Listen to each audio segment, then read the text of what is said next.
सिर्फ चर्च आना काफी नहीं है। मैं आपको ये बताने की पूरी कोशिश करूंगा कि चर्च आना काफी नहीं है। कुछ लोग चर्च आते हैं, लेकिन मैं अपने पैगामात में ये सिखाने की कोशिश करता हूं कि आप अपने साथ चर्च को ले जाएं। सिर्फ चर्च ना आया करो, चर्च नूं नाल लेके जाया करो, ताकि जिथे तुसी जा रहे हो उत्थे चर्च भी है, उत्थे खुदा भी है, उत्थे तुहाडी शख्सियत, तुहाडा किरदार जाहिर करे कि तुसी खुदा दे हो।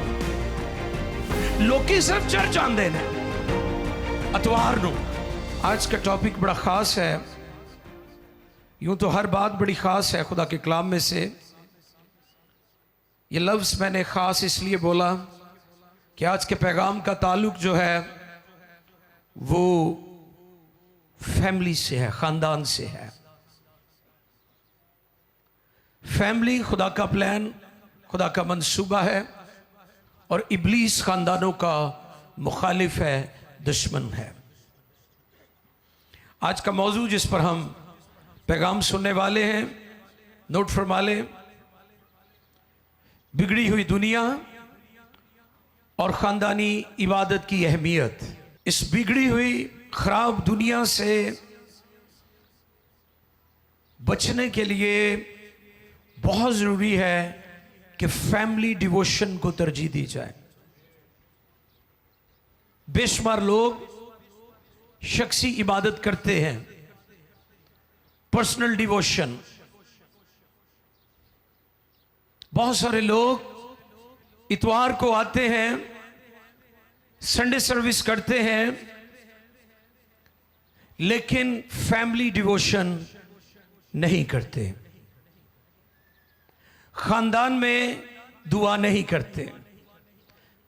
लास्ट फ्राइडे मैंने बताया था कि बहुत सारे लोग माइक पर लंबी दुआ करते हैं, लेकिन घर जाके कोई नहीं करते। आप उन्हें माइक दे दें, स्टेज पर दावत दे दें, वो दुआ ही नहीं मुकदी। वो एक गल नहीं कही थी, वो 10 गल्लां लई दुआ कर देंदे ने, लेकिन घर जाकर बिल्कुल दुआ नहीं करते। पर्सनल कलीसियाई शख्सी दुआएं इबादत तो है, लेकिन फैमिली डिवोशन नहीं है। ये आज आपके सामने चैलेंज भी है। इस पैगाम के बाद आपने अपने खानदानों में खानदानी इबादत को फरोग देना है, इस पर तवज्जो देने की जरूरत है। क्या पैगाम है आज का? बिगड़ी हुई दुनिया और खानदानी इबादत की अहमियत। क्योंकि जो खानदानी इबादत करता है वो रूहानी खानदान है। कौन सा खानदान? और जो खानदानी इबादत नहीं करता वो रूहानी खानदान नहीं है। ये आज के पैगाम में हम सीखने की कोशिश करेंगे। पैदाइश की किताब है जेनेसिस 4 बाब, चैप्टर 4, 26वीं आयत। Genesis chapter 4 verse 26। पैदाइश 4 बाब की 26वीं आयत मुकद्दसा को हम पढ़ेंगे। आओ मुकद्दस कलाम पर गौर करें। आज का पैगाम बिगड़ी हुई दुनिया और ख़ानदानी इबादत की अहमियत। खुदावंद के जिंदा कलाम मुकद्दस में यूं मरकूम है, और सेत के हाँ भी एक बेटा पैदा हुआ, जिसका नाम उसने अनूस रखा। उस वक्त से लोग यहोवा का नाम लेकर दुआ करने लगे। मुकद्दस कलाम के पढ़े, सुने, समझे और कबूल किए जाने पर खुदावंद की इलाही बरकत सब कहे आमीन। बेटे की पैदाइश हुई तो दुआ भी शुरू हो गई। हालेलुया। खुदा ने खानदान को बरकत दी तो इबादत भी शुरू हो गई। कैसी बात है। घर च बरकत आई, खुदा ने पुत्र देता तो इबादत शुरू हो गई। ये कितना जरूरी है कि खुदा ने आपको खानदान दिया है, खुदा ने खानदानी बरकत दी है, और आप इबादत शुरू करें। इस जगह पर जो आयत का मतन है वो क्या हमें बताता है कि बेटे की पैदाइश के साथ ही दुआ शुरू हो गई, क्योंकि कलीसिया खानदानों से मिलकर बनती है। अगर खानदान में दुआ नहीं है तो वो कलीसिया बेकार कलीसिया है। सिर्फ चर्च आना काफी नहीं है। मैं आपको यह बताने की पूरी कोशिश करूंगा कि चर्च आना काफी नहीं है। कुछ लोग चर्च आते हैं, लेकिन मैं अपने पैगामात में यह सिखाने की कोशिश करता हूं कि आप अपने साथ चर्च को ले जाएं। सिर्फ चर्च ना आया करो, चर्च नूं नाल लेके जाया करो, ताकि जिथे तुसी जा रहे हो उत्थे चर्च भी है, उत्थे खुदा भी है, उत्थे तुहाडी शख्सियत, तुहाडा किरदार जाहिर करे कि तुसी खुदा दे हो। लोकी सिर्फ चर्च आंदे ने अतवार नूं, उस तो बाद फारग। नो, इत्थे जदों असीं इस खानदान दे बारे च पढ़ रहे हां ते लिखिया है कि खुदा ने उन्हों बेटा दिता, पुत्र दिता सेत नूं, ते उन्हें उहदा नाम इनोश हिब्रू इब्रानी नाम है ये। और नाल ही घर च परस्तिश इबादत शुरू हो गई। ये वो लोग ने जेड़े खुदा दे कदमां च रहने वाले ने, जेड़े घराने समेत खुदा दी परस्तिश ते इबादत करते हैं। एक होर खानदान भी है और वो कायन दा खानदान है। केड़ा? दो खानदान है यहां पर, नोट कर लें। सेत का खानदान जो रूहानी खानदान है। सेत का खानदान, बोले बोले, हाँ ब्रेका क्यों लग रही हैं ताड़ियां? सेत का खानदान, हाँ शाबाश। सेत का खानदान रूहानी खानदान। भैनों तुसी भी दसो ना, न्याणियां नूं छापर भर भर के सलांटियां दे लैके आंदियां हो, ताकि वो आप भी तंग पवे तो तुहानूं भी तंग करे। आज ये भी हम ठीक करेंगे कि अपने बच्चों को जो भी खिलाना है घर में खिला कर लाया करें।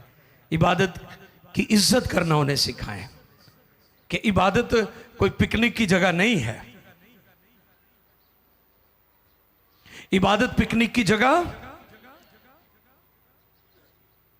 ये कोई इंटरनेट एंटरटेनमेंट्स की जगह नहीं है। क्योंकि वेस्टर्न वर्ल्ड, चूंकि मुझे वहां जाने का मौका मिलता है, लोग इंटरटेनमेंट को बहुत पसंद करते हैं। इसलिए तो इबादतां च भंगड़े पैंदे ने। अच्छा, कलाम वेले उन्हां दी जान निकलदी लोकां दी, ते गीतां ते शरजील उन्होंने भावें 3 घंटे भंगड़े पवा लो। इंटरटेनमेंट लोग बहुत पसंद करते हैं। ते पैगाम निक्का जिहा, हाँ, क्योंकि वो च साडी दुरुस्तगी हो रही होंदी है। ते परस्तिश असी समझते एंटरटेनमेंट है। नो, परस्तिश इबादत का हिस्सा, मैं ये नहीं कह रहा हूं। लोग और तरफ चले गए हैं। हमने चर्च को, इबादतों को एंटरटेनमेंट प्लेस बना दिया है। जैसे ये बिशारती खिदमत को लोगों ने नीलाम घर की सी सूरत दे दी है। इश्तहारों पर अजीबो गरीब किस्म की वो वॉशिंग मशीनें और पता नहीं क्या क्या लगाया होता है पोस्टर के ऊपर। एक वक्त था लंगड़े चलते हैं, गुंगे बोलते हैं, अंधे देखते हैं। मेरा यसू तब्दील नहीं हुआ। तब्दील होए ने तो लोकी तब्दील होए, लोगों की दुआ तब्दील हुई है, इसलिए उन्होंने सहारा लेना पै रहा है। अगर खुदा की हजूरी होगी तो लोग आ ही जाएंगे।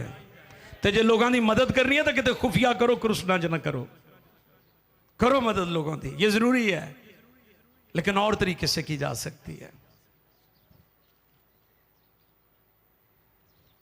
दो खानदान कौन कौन से? हाँ, सेत का खानदान और काइन का खानदान। सेत का खानदान जो कि रूहानी था, वहां दुआ होती थी। क्या होती थी? और काइन का खानदान जो कि हसद करने वाला खानदान था। कौन सा खानदान? हसद ना भरे हुए। ये वो ने जेड़े इबादत नहीं करते। शाबाश। और सुने, ये बड़े सख्त अल्फाज है जो मैं कहने जा रहा हूं। दुनिया में हसद का आगाज भी मजहबी था। दुनिया में हसद का आगाज कहां से हुआ? मजहबी था। काइन ने क्यों अपने भाई हाबिल का कत्ल किया? क्योंकि उसकी कुर्बानी कबूल हो गई थी और इसकी कबूल। तो फिर दुनिया में जो पहला हसद है वो कहां से शुरू हुआ? वो मजहबी था। और आज भी जिन्ना हसद रूहानी लोगों दे विच आ ना, जिस्मानी लोगों च नहीं इन्ना हैगा। चुप कर गए हो? वही यस करो, इधर ते हो रहा है, तुसी भी यस करो ना। हसद कहां से आया है? जमीन पर हसद का आगाज जो है वो काइन और हाबिल के वक्त में हुआ है। अब एक खानदान तो रूहानिया, दूसरा जिस्मानी है। अब इस खानदान के बारे में भी देखें, यह खानदान क्या करता था।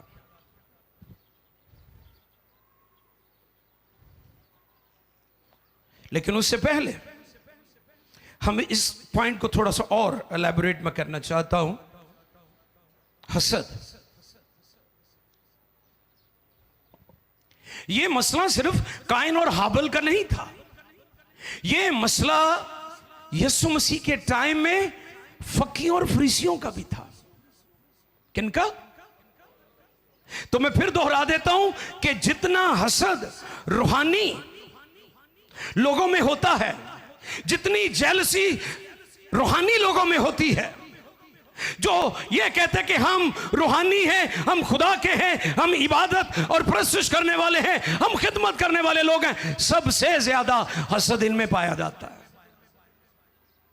यीशु मसीह के टाइम में क्या होता था? यीशु मसीह क्योंकि दिलों के ख्यालात को मालूम कर लेते थे, ते जिहड़े आले दुआले बैठे हुंदे सन वो सारे मजहबी लोग हुंदे सन, यहूदी, फकीही और फरीसी और सदूकी। लिखा है यीशु मसीह उनके ख्याल मालूम करके कहता था, है ना? वो जो औरत ने यीशु मसीह दे पैरां ते आंसूआं दे नाल भिगो दिते, वाला ना साफ किते, इत्र नाल मुअत्तर कर दिते, खुशबूदार चीज़ां लगातियां, ते लिखिया वो अपने दिल च हसद करन लग पे, अपने दिल च कुड़न लग पे कि ये इत्र वेच के ते गरीबां दी मदद की जा रही सी। ते यीशु मसीह दा शागिर्द भी सी ना एक, की नाम सी ओदा? हाँ, यहूदा। वो भी ये कहने लगा। तो ये प्रॉब्लम आज ही नहीं है, बल्कि ये यीशु के टाइम उस वक्त के यहूदी मजहबी जो लीडर्स थे, ये हसद उनके अंदर भी था। और ये हसद आज भी चर्चेस के अंदर, आज भी कलीसियाओं के अंदर, आज भी मिनिस्ट्रीज के अंदर ये हसद पाया जाता है। और ये मजहबी हसद था। और यहां से हसद का आगाज होता है रूए जमीन के ऊपर। गिरजे च बैठे होंदे ने इकट्ठे ही,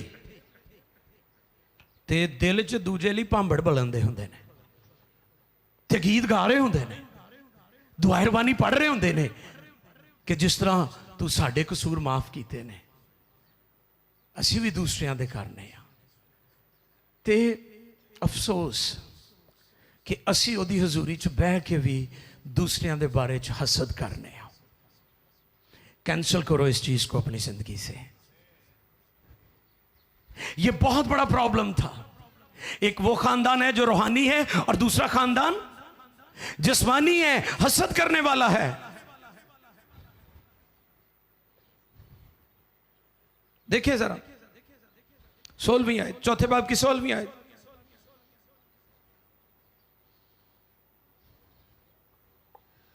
सो काइन खुदावंद के हजूर से निकल गया। कहां से? खुदा की हजूरी से भाग गया, निकल गया। खानदान का सरबरा निकल गया। सेत खानदान दा सरबरा सी, उन्हें खुदा ने अनूस दिता, पुत्र दिता, खानदानी बरकत दिती, उन्हें खुदा दी परस्त शुरू कर दिती। ते ए दूजा खानदान दा सरबरा हसद ना भर गया ते खुदा दी हजूरी चों ही निकल गया। निकल गया। एक खानदान खुदा दी इबादत करने वाला है, रूहानी खानदान है। दूसरा खानदान दा सरबरा खुदा दी हज़ूरी चो दौड़ गया है, वो खानदान हसद करने वाला है। तुसी गौर करना, तुसी केड़ा खानदान हो, अपने आप ते गौर करना है।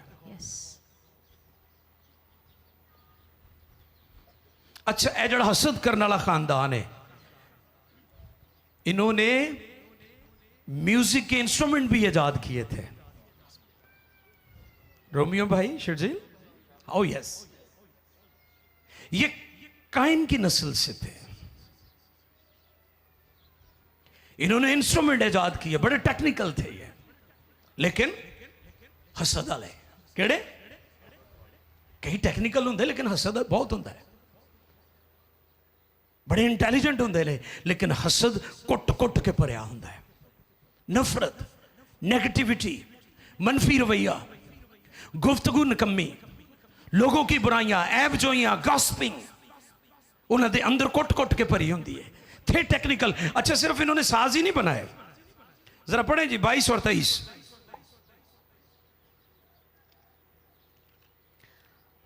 और उसके भाई का नाम योबल था। हाँ जी। वो बीन और बांसुरी बजाने वालों का बाप था जी।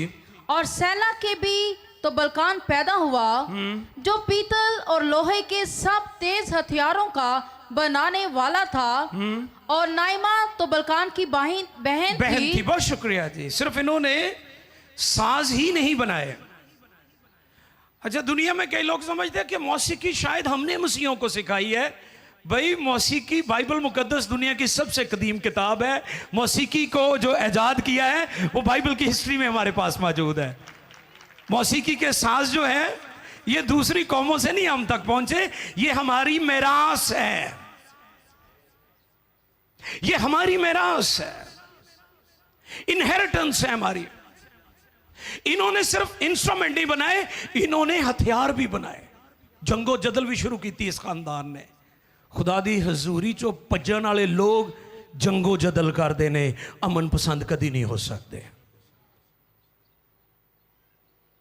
एक रूहानी खानदान है, खुदा ने बरकत दी, उन्होंने परस्तिश शुरू कर दी। हालेलुया, यहोवा का नाम लेकर इबादत करने लगे। दूसरा खानदान खुदा दी हजूरी चो दौड़न वाला है, उन्होंने जनाब हथियार, तलवारां, बर्छियां, नेजे बनाए ताकि लोगों की जान लैन। तो दुनिया में हथियारों का आगाज भी खुदा की हजूरी से भागने वालों ने किया है। दुनिया में जो कत्लो गारत है ये वो लोग कर रहे हैं जो खुदा की हजूरी से भागे हुए हैं। जी 23वीं आयत पढ़ें जी। 22 पहले मुकम्मल कर लें। वो हो गई है, हो गई है, चलें, थैंक यू। और अलीमल्क ने अपनी बीवियों से कहा, हाँ ए एदा, बहुत शुक्रिया, एक नहीं बल्कि हाँ, कसरत अज़दवाज भी ऐसे खानदान ने शुरू किया है। सुनो, कसरत अज़दवाज,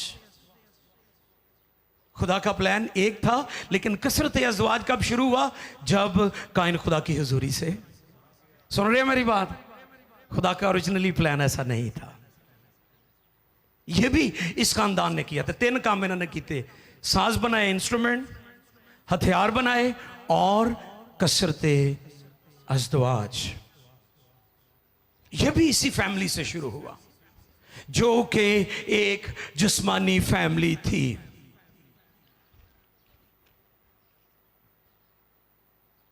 तबाही लैके आए।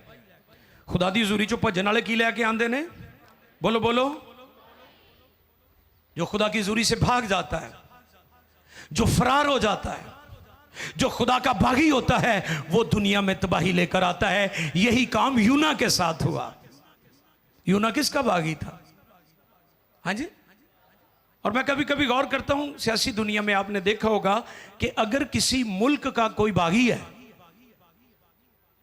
आपको पता है सियासी दुनिया में कई दफा विक्टिमाइज किया जाता है और सियासी मुखालफीन को लोग जो है वो बेदखल कर देते हैं, जला वतन कर देते हैं, मुल्क से निकाल देते हैं।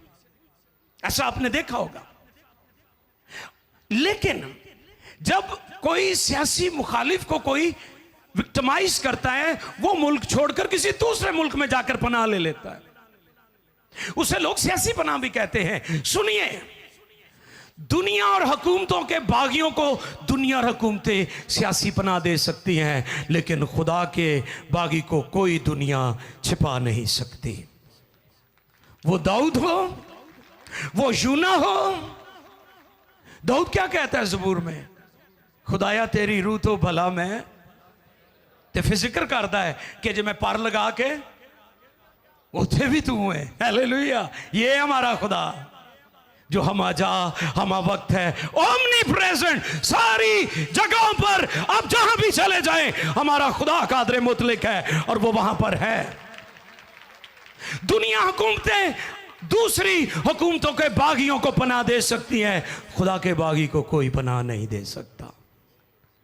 यूना खुदा का बागी था। भेजा किधर था उसे? है नैनवा भेजा। कहां भेजा? नैनवा किधर था? याफा से कुछ 200-300 किलोमीटर के फासले पर याफा की बंदरगाह से उसने जहाज लिया था, तो बह गया, तरसीस को चला गया। और जाना कहां था? नैनवा। तरसीस वहां से 600-700 किलोमीटर दूर था और नैनवा 200-300 किलोमीटर, जहां से उसने ये जहाज लिया था। भेजा खुदा ने एशिया च, तो चला यूरोप गया। वाह हाय, दुआ करो जी मुल्कां दे दरवाजे मेरे लिए खुल जान, ते जेड़े मुल्क जो तू रह रहा उत्थे ते अंजील पहले सुना है। कई मैनू कहणगे भाई साहब मैं मिशन वर्क ਲਈ कगान नरान जाना है, कोई हदिया दे दो। मैं कहते दांगे, लेकिन जरा इत्थे मिशन आ लागे लागे गर्मी होवे तो लोगों का उधर मिशन करने को बड़ा दिल करता है। मिशन नहीं, वो होर गल ही जाना चाहते हैं। यस, अब जाए, मुझे इससे कोई प्रॉब्लम नहीं है, लेकिन मिशन को मिशन रहने दे।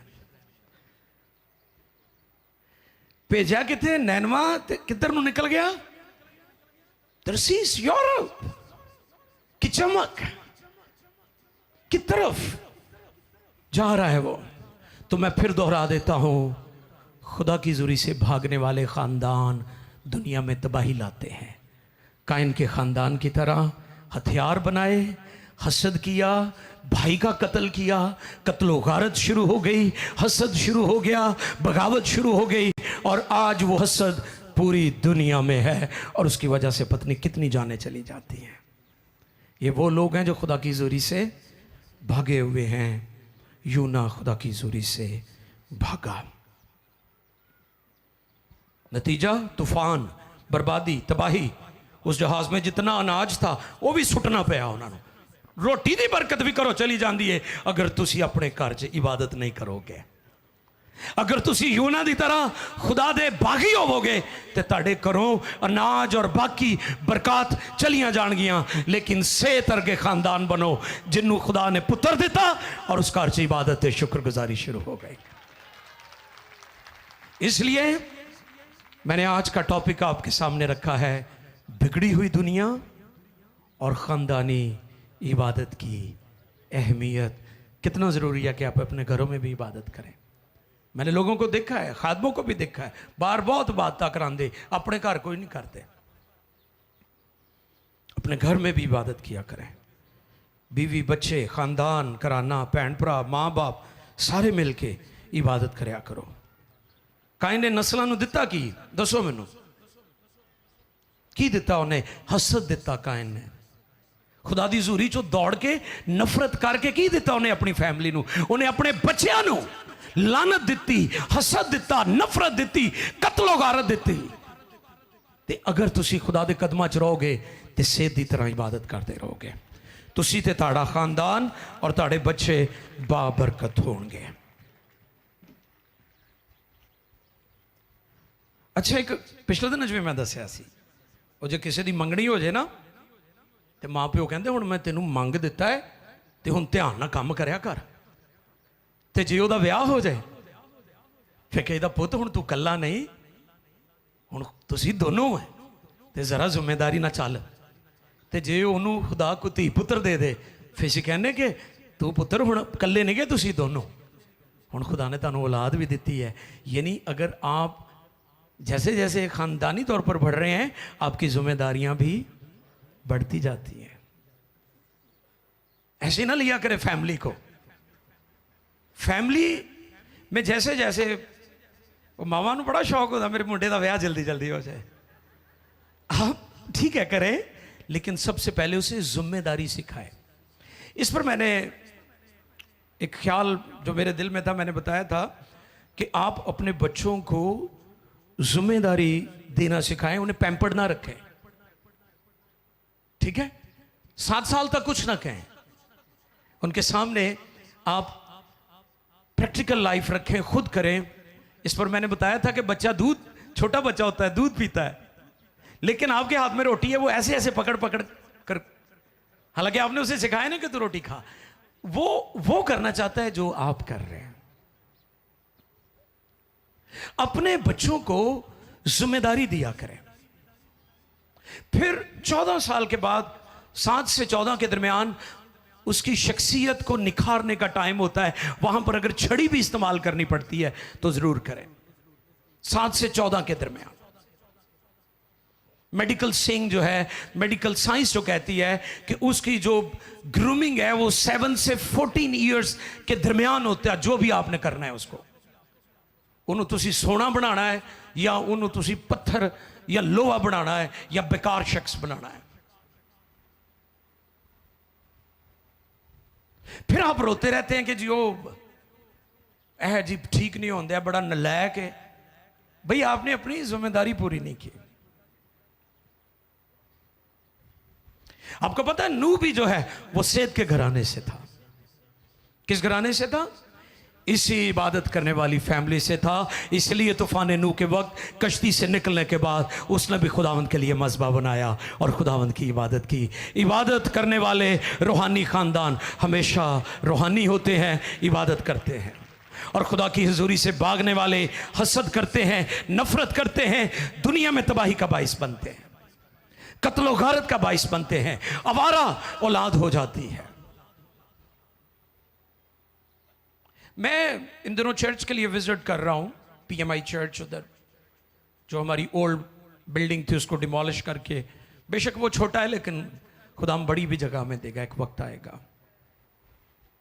मैं गलियों बाजारों में इन दिनों नोटिस कर रहा हूं, पहले भी करता हूं लेकिन इन दिनों खास मैं देख रहा था कि ये बेमकसद क्यों गलियों में खड़े हैं।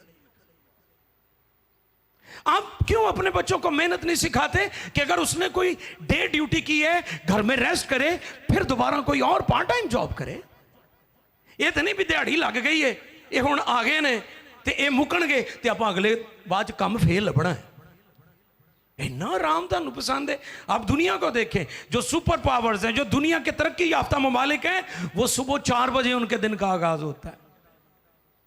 जब अमेरिका, यूरोप कभी मैं जाता हूं तो मैं देखता हूं कि उनके दिन का आगाज सुबह 4 बजे वो करते हैं। सड़कों पर ट्रैफिक होती है, ताड़ी 1 बजे तक कख नहीं खुलती ते तरक्की दियां तुसीं गल्लां करन दे हो। ते मावां भी कहणगियां इतवार नूं ही तो ऐसा होना हुंदा इन्ने, तो फिर भी दुआ करदी वड्डा अफसर बने, बन जाएगा वड्डा अफसर जो सुता ही रहा थे। खुदा चाहता है कि आप और आपके घराने कामयाब हों, बाबरकत हो और इबादत करने वाले हों, सेत के खानदान की तरह। फिर अपने बच्चों को खुदा के घर का एहतराम भी सिखाएं। अब हम बात करेंगे सलांटी वाले शापर की।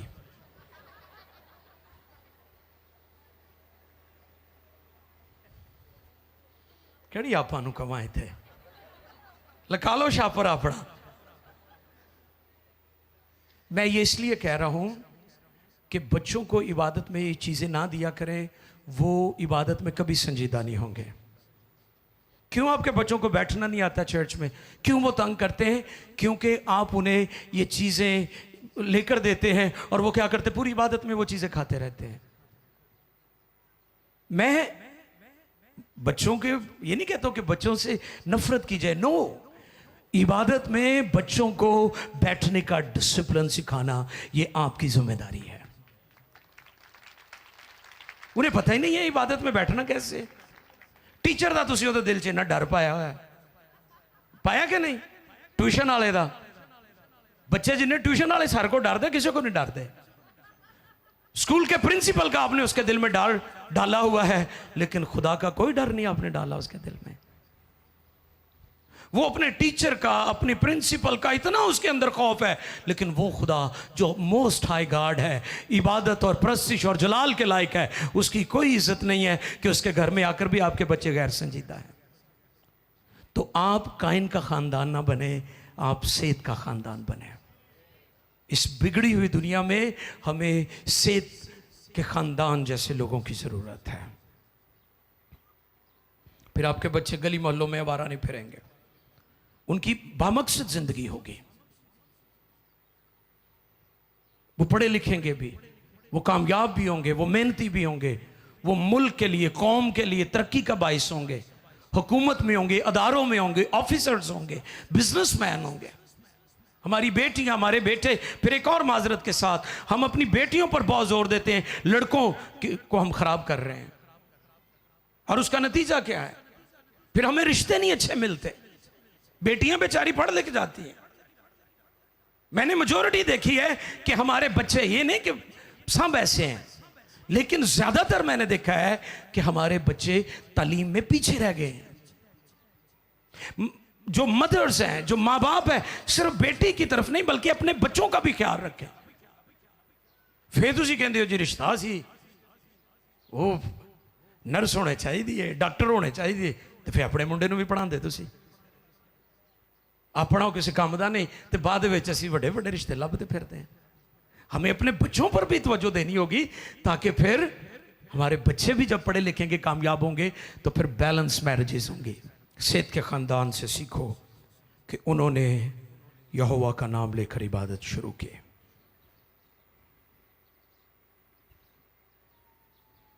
शख्सी दुआ के बाद, कलीसियाई दुआ के बाद कौन सी इबादत आती है?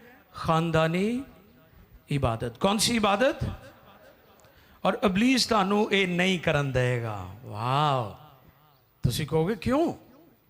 तो आओ देखें खरूज 10वें बाब की 8वीं आयत।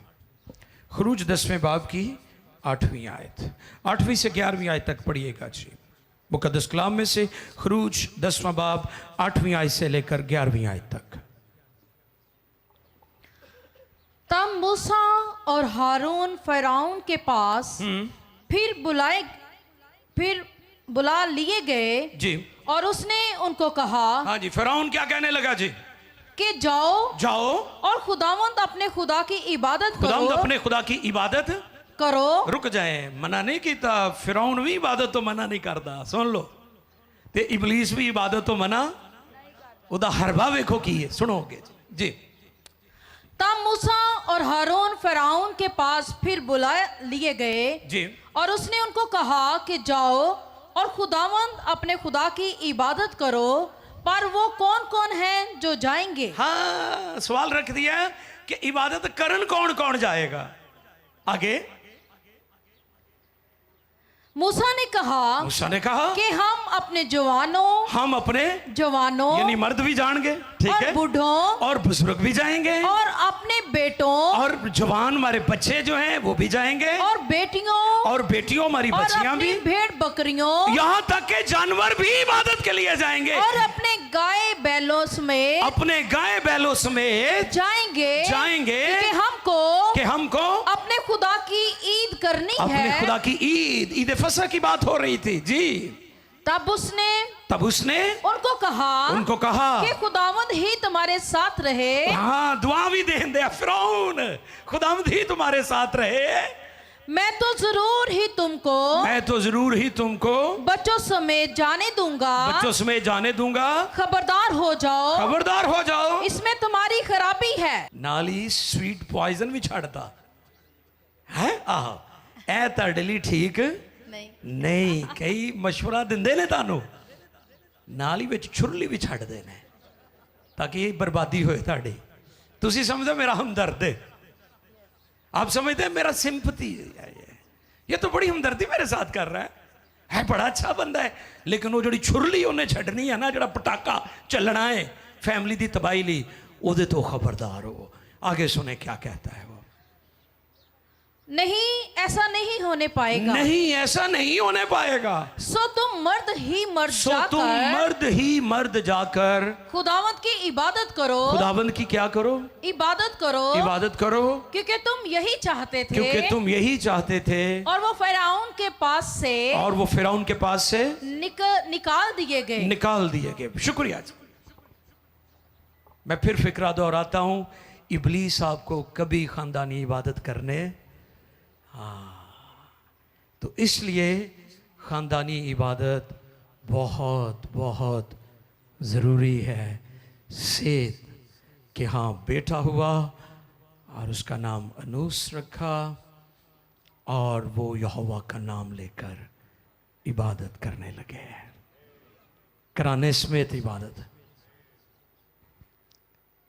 कराची से एक बिशप आए और मेरे साथ बैठे थे इधर। उन्होंने नोटिस किया यहाँ पर बैठी हुई कांग्रेगेशन पर, कहने लगे मैं पूरे पाकिस्तान में जाता हूँ, मैंने इबादतों में ज़्यादातर ख़वातीन, बेटियाँ, माएँ, बहनें देखी हैं, लेकिन मैं PMI को अप्रिशिएट करता हूँ कि जितनी तादाद ख़वातीन की है उतनी तादाद मर्दों की भी है।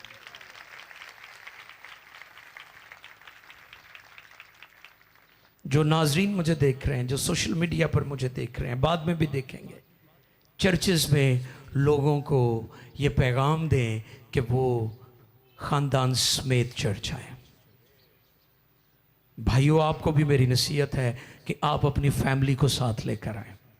बहनों, आप भी अपने ख़ानदानों को, अपने शोहर को, अपने बच्चों को, अपने बेटों को, अपनी बेटियों को साथ लेकर आए, क्योंकि इब्लीस कभी नहीं चाहेगा कि आप ख़ानदानी इबादत करें, फैमिली डिवोशन, क्योंकि इब्लीस ख़ानदानों को इबादत करने से रोकता है। इब्लीस चाहता है कि आप रूहानी बने बगैर ख़ानदान के। क्या बने? रूहानी बने बगैर ख़ानदान के। शख्सी, कलीसियाई और ख़ानदानी इबादत बहुत बहुत ज़रूरी है। रसूलों की मिनिस्ट्री में जब वो यीशु मसीह के बारे में तालीम दे रहे थे, लोग खुदावंद यीशु को कबूल कर रहे थे, तो उन्होंने बारहा ये बात कही, तू ईमान ला, तू और तेरा घराना। यीशुआ ने क्या कहा जब बनी इस्राएल बुत प्रस्ती की तरफ चले गए? अलविदाई खुतबा क्या दिया यीशुआ ने? अब रही मेरी और मेरे घराने के बाद हम तो खुदावंद की परस्तिश करेंगे। आज आप भी खुदा के हुजूर ये वादा करें कि मैं अकेला चर्च नहीं जाऊंगा, मैं अकेली चर्च नहीं जाऊंगी। आप अपनी फैमिली को मोटिवेट करेंगे ताकि वो खुदा उनके घर में आए। मैं कैमरे में उधर देख रहा होता हूँ अपने ऑफिस में, बेशुमार मेरे भाई मेरी बहनों को इधर छोड़कर चले जाते गेट पर, तो उन्होंने कहते फिर तेन मैं आके ले जाऊंगा। आप छोड़ कर ना जाया करें, मैं आपको ताकीद करना चाहता हूँ, आप खुद भी इबादत में आया करें। इसी तरह जो भाई अकेले आते हैं उनसे मैं ये रिक्वेस्ट भी करूंगा और ताकीद भी करूंगा कि आप अपनी फैमिली को लेकर आया करें, ताकि ये ना हो कि आपके बच्चे काइन के बच्चों की तरह हो जाएं, हथियार बनाने वाले, कत्लो गारत करने वाले, जुआ खेलने वाले, चोरियां या डाके मारने वाले, बल्कि खुदा परस्त कराने हो।